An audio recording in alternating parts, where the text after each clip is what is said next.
کہ اب ہمارے اور آپ کے درمیان مناظرہ ہوگا، ہماری طرف سے ضیاء المصطفیٰ رہیں گے اور آپ کو اپنا اسلام ثابت کرنا پڑے گا اور علامہ آپ کے کو کافر ثابت کریں گے کہ مجھے اپنا اسلام ثابت کرنے کی کیا ضرورت؟ دیکھ لو، میں لا الہ الا اللہ محمد رسول اللہ پڑھ رہا ہوں، لا الہ الا اللہ محمد رسول اللہ پڑھ رہا ہوں، بس یہی کہا۔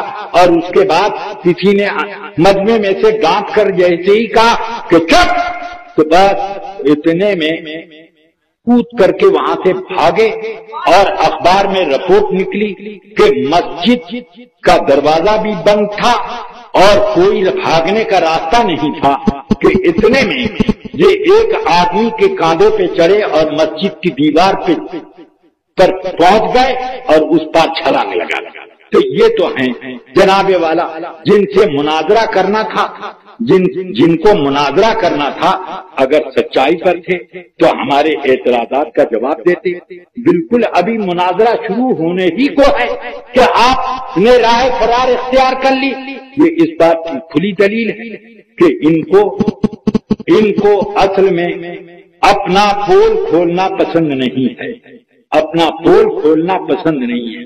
تو اس لیے آپ اگر ان کا کوئی کیسٹ وغیرہ سنتے ہو تو اس بھرے میں مت آنا، ایسے لوگ بہت پیدا ہوئے ہیں اور ہوتے رہیں گے۔ زمخشری نہیں پیدا ہوا تھا، جاہد نہیں پیدا ہوا تھا اور عبد القاہر جرجانی نہیں پیدا ہوا تھا، ایک سے ایک لوگوں نے کتابیں لکھی اور اسی طرح سکاکی نہیں پیدا ہوا تھا۔ ان لوگوں نے عربی ادب میں ایسے ایسے جوہر دکھائے اور پھر ان لوگوں نے اپنے نئے طریقے کے اسلام کو، معتزلیت کو بہت پروان چڑھایا، لیکن اس کے بعد رزلٹ کیا نکلا؟ آپ سن رہے ہیں یوٹیوب رضوی چینل لوہردگا۔ بس اس لیے آپ اس کو تنقید کہو یا اصلاح کہو، جو بھی ہو، یہ بہت ضروری ہے۔ اب حالات اتنے بدل گئے کہ ہماری جماعت کے علماء میں ہمت اور جرأت پست ہو گئی، ہاں اتنی پست ہو گئی کہ اگر ان کو یہ ڈر ہے کہ متولی صاحب کہیں مجھے کوئی نوٹس نہ دے دیں تو حکم الہی پر عمل کرنے سے وہ بھاگنے لگتے ہیں، ہاں، اور یہ سوچتے ہیں مدرسے میں کیا ہو جائے کیا نہ ہو۔ الحمدللہ ہمارا مزاج بچپن سے ایسے ہی رہا کہ ہم ہمیشہ کوئی پسند کرے کہ نہ کرے، ہم یہ جانتے ہیں کہ اللہ اور اس کے رسول کی بارگاہ میں ہمارا یہ کام پسند آئے گا، اس لیے ہم نے اس کو کہا۔ لوگ کیا میرے اوپر تنقید نہیں کرتے؟ میرے شاگرد تک کہتے تھے اور شاگرد کے شاگرد تک کہتے کہ یہ ان کا کام فتنہ جگانا ہے، معاذ اللہ، اتنی بات کہہ دیتے۔ میں نے ثاقب کے بارے میں کہہ دیا کہ اس نے حضور تاج الشریعہ پر کیوں چوٹ کی کہ وہ یہ اس کے بارے میں، ویڈیو کے بارے میں وہ تشدد یا شدت سے کام لیتے تھے، یہ کیوں کہا؟ تو میں نے یہ کہا اور پھر اس کی کہ اس نے تقریر میں جو بنیادیں رکھی تھیں سب کو میں نے کھوکھل کر دیا اور کچھ بھی نہیں، تو اس کا ایک جواب نہیں۔ اب اس کی تقریر سنی تھی میں نے، تقریر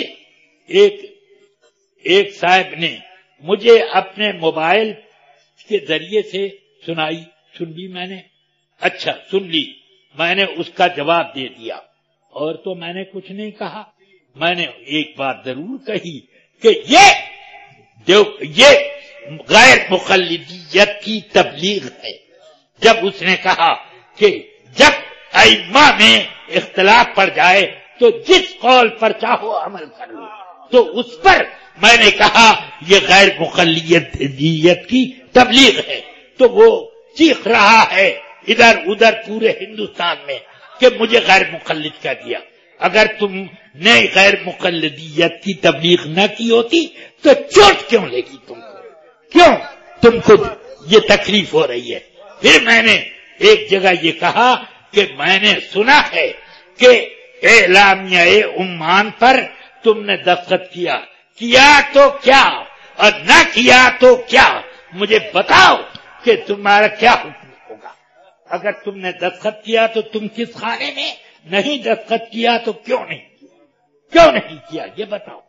تو اب میری ان باتوں کا تو کوئی جواب نہیں۔ جب وہ دلی میں تقریر کر رہا تھا اور اس میں شیخ الاسلام کر کے کہہ رہا تھا اس کو، کس کو؟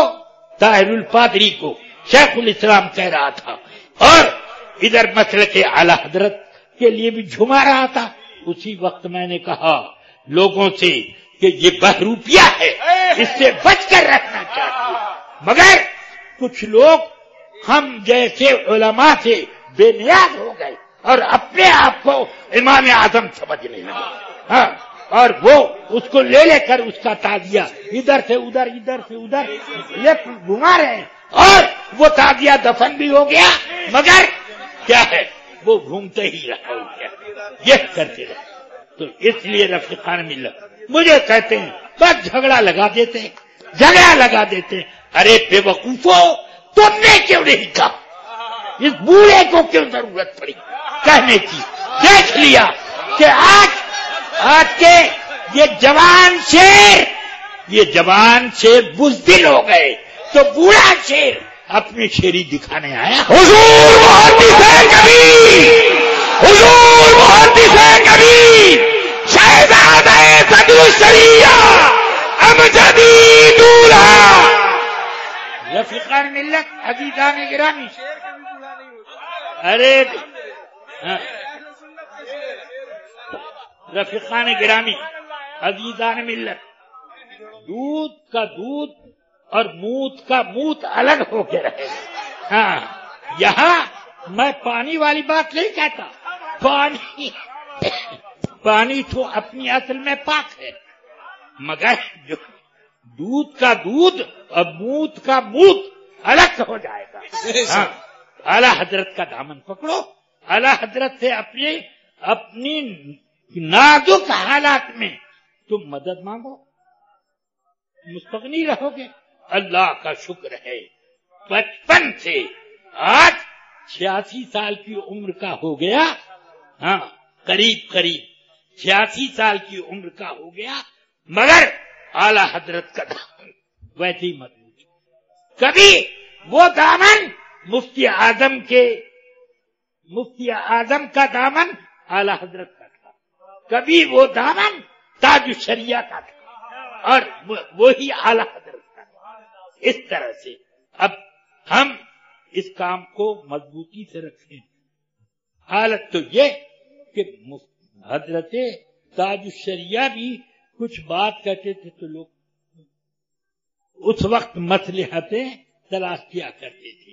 اللہ تعالی ہمیں ہمیشہ حق پر قائم رکھے، اور اعلی حضرت کا عرف ہمیشہ دین، سنت اور اعلاء کلمت اللہ کے کام میں مصروف رہے۔ السلام علیکم ورحمۃ اللہ۔